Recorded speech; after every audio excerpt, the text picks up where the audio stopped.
Avoid downtown, is what Raleigh officials are telling people Friday after a huge 5-alarm fire ignited overnight at a 6 to 7-story apartment building under construction. Raleigh Fire Department Division Chief John Fanning said that glass is everywhere and glass is still falling from the aftermath. One injury was reported during the fire, when falling glass punctured a firefighter's chest.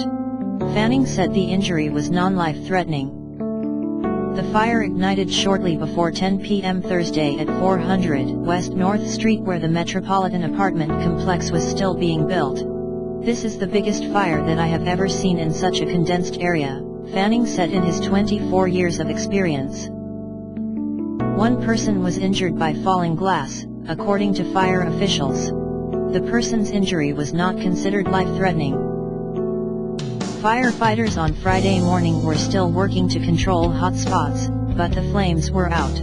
Officials said 130 firefighters from the city and around Wake County battled the fire through the night.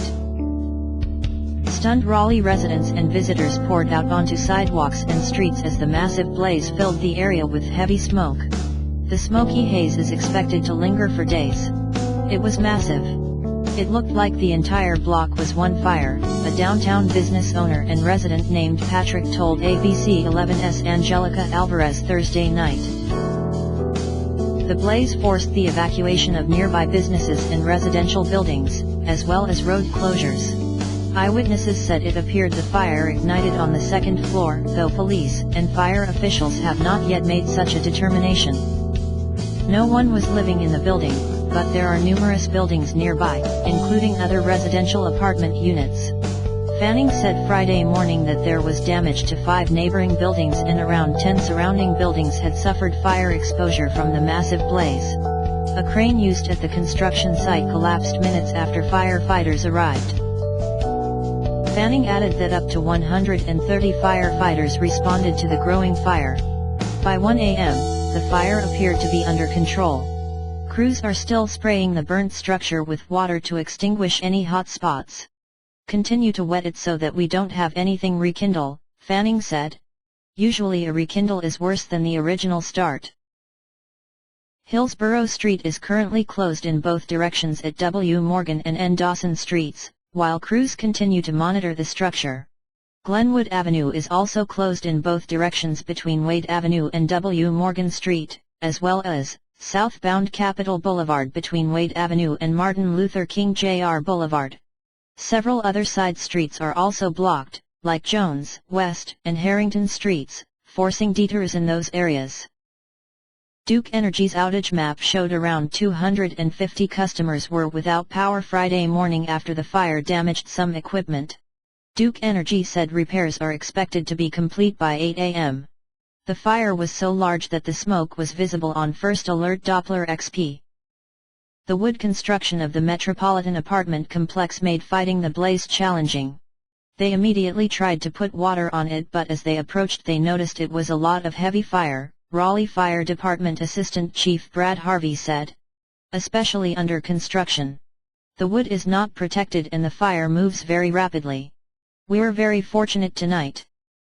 Jason, who lives directly across the street from the construction site, said he got a little concerned as he saw what began as a small fire quickly escalate. He told ABC 11's Joel Brown that he was at a downtown Raleigh establishment and tried to return to his apartment because he was worried about his dog. "I tried to make my way back into the building and I couldn't get back in. The police and the fire department were evacuating people and they wouldn't let anyone else back inside," Jason said. Former North Carolina Governor Pat McCrory tweeted late Thursday night, "Secretary Klutz and husband got out of building near #Raleigh Fire. God bless the firefighters and first responders. Praying for their safety." Clay and Hugo, a couple of Peace University students, said they had to park off campus when they were returning from the gym because the streets were blocked off. The two students said lots of friends and co-workers were calling and texting them to make sure they were okay, a scene repeated countless times in downtown Raleigh on Thursday evening. Some people who lived south of the building were bringing in items from their balconies and watching out for hot embers blowing toward their homes. Eyewitnesses told ABC 11 it took only a few minutes for the fire to develop into a massive blaze that engulfed the building. I heard a bunch of sirens, one woman who lives nearby told ABC 11's Joel Brown. I looked around me and everything was orange. Connor, another downtown Raleigh resident, told ABC 11's Joel Brown the flames were pretty intense and pretty hot, and the whole building went up in about 10 minutes.